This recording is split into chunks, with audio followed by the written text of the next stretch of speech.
Welcome to my channel, where we discuss everything and all things politics, economy, and development in Nigeria and around the world.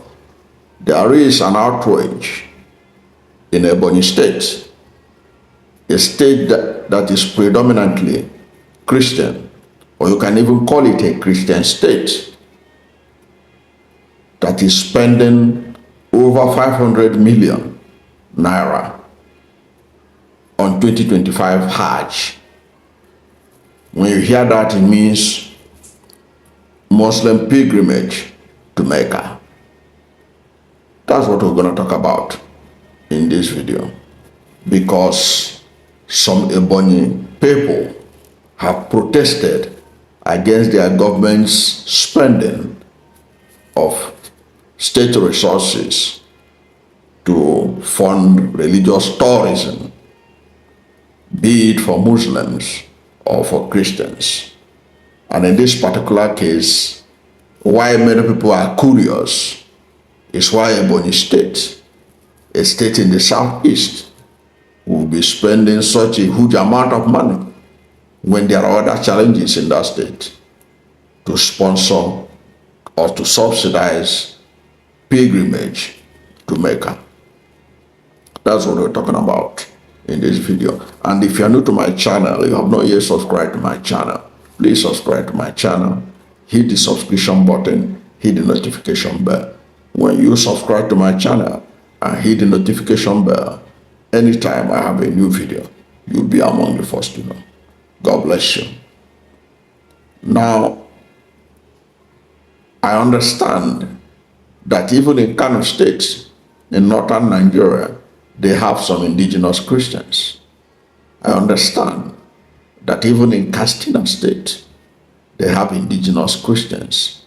I understand that even in Kaduna State, they have indigenous Christians.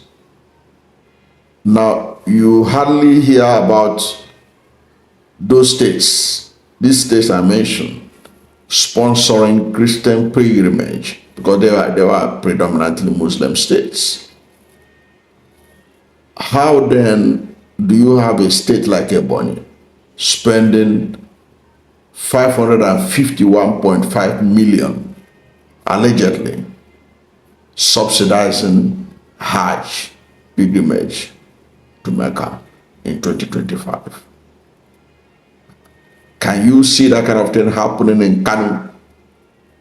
Spend that kind of money for Christian pilgrimage? Can you see that in Sokoto? Spending it for Christian pilgrimage? Can you see that in Jigawa? Spending that for Christian pilgrimage? I mention all these places because these places are predominantly Muslims and they may have indigenous Christians too. Now, I'm not the person opposing this. A group of Ebonyi indigenes have risen against it, and they are not just protesting against this, they are protesting against any kind of religious subsidy in Ebonyi State. But why this caught my attention was when I saw this amount relating to Hajj in a state like Ebonyi. It caught my attention. Now, how did this come about? A non-governmental organization, Oganihu Ebonyi, they have tackled Governor Francis Mwifu for allegedly providing religious subsidy against the interest of the state. The statement by the Director of Research and Publication, Nwachukwu Agom, and Charles Otu, Director of Media and Communication, reads, this is what they wrote in protest against the subsidization of 2025 Hajj in Ebonyi State. It said, we identify with Ebonians on the public outrage generated by the Ebonyi State government's policy to provide 551 million subsidizing the 2025 Hajj. He said when combined with the amount appropriated for Christian pilgrimage and other state-sponsored religious excursions, religious subsidies run into billions of naira and consume a significant percentage of the state's annual appropriation laws. Relatedly, the recent spate of violent attacks on rural communities, such as the Nkalaha community in Ishelu local government, where bandits destroyed properties and livelihoods worth billions of naira, killed tens of innocent people, ransacked entire villages for plunders, and displaced thousands of residents, suggest a resurgence of rural banditry in Ebonyi State. That criminal actors could perpetrate fatal attacks without effective confrontation or pushback from security agencies suggests a lack of adequate security response against state aggressors and criminals. Why then should Ebonyi State government consider religious subsidy a priority at the expense of securing lives and properties? What is the logic? They ask. Another unsettling development in the state is the Nigeria Union of Teachers strike action on the grounds of non-payment of salaries and arrears for about 6 months. How can teachers go for months without salaries and no official is held accountable and punished? We argue that the negligence so far suffered in managing the strike action is a death knell on the government's policy, priorities, and orientation.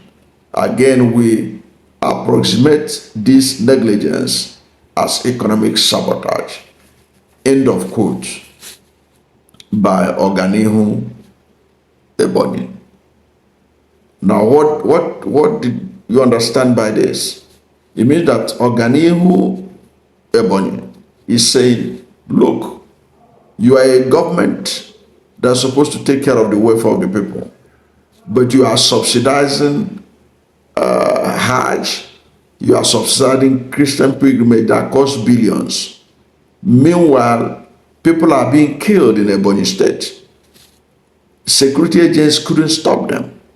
In other words, there's a big gap between the protection of rural communities and the response nature or the response time of security agencies, which indicates that the government is not prioritizing the protection of the people. That's what they are alleging. Now, if you cannot protect the people, why do you spend their money to take care of the religious excursion of select few? Because you can bet it's not everybody that would like to go on pilgrimage, either to Christian pilgrimage or a Muslim pilgrimage.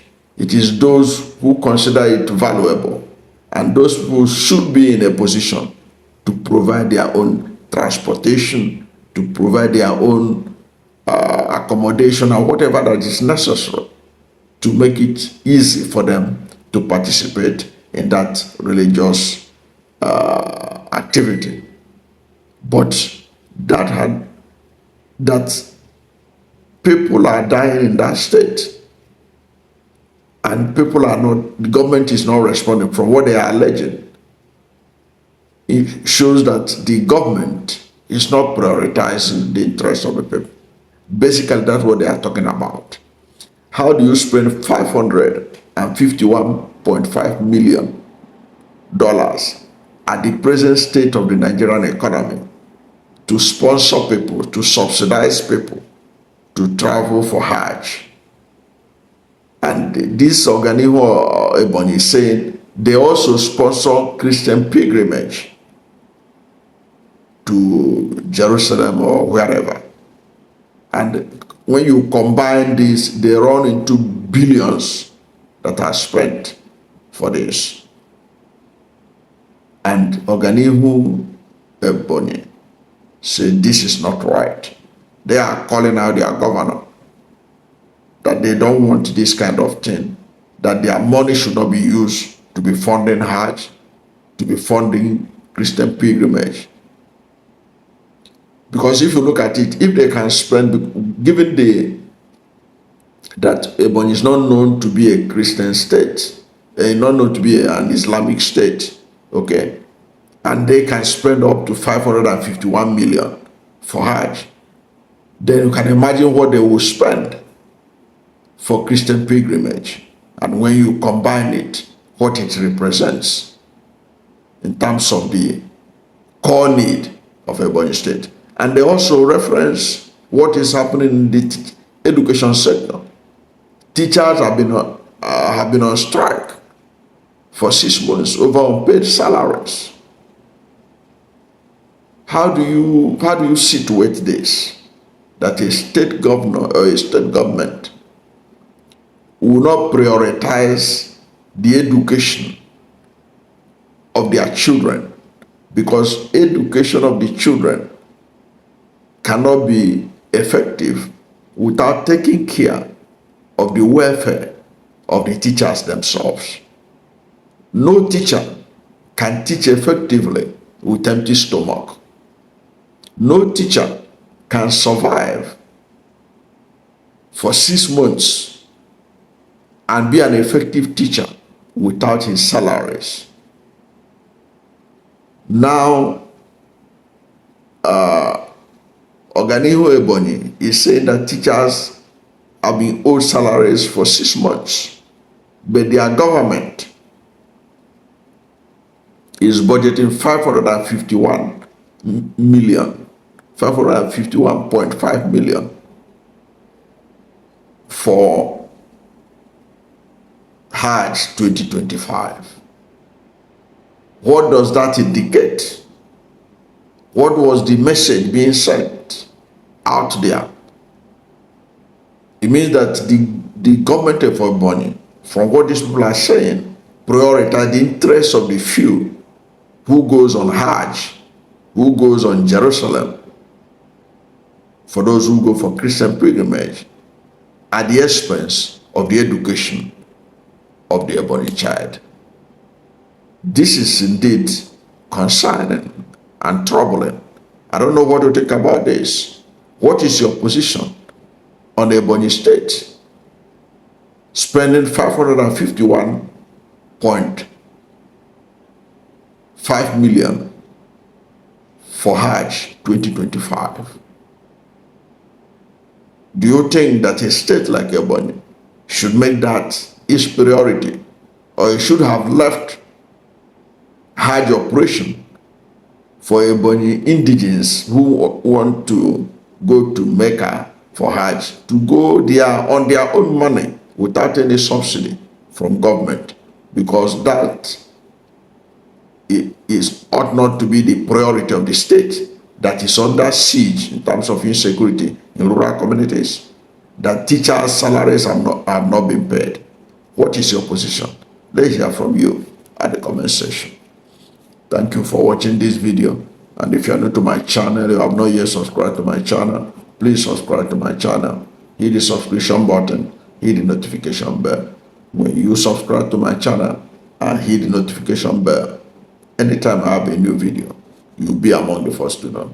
God bless you. And please don't forget to like this video, because when you like it, God will rank it high and recommend it for more people. Thank you, and God bless you and yours.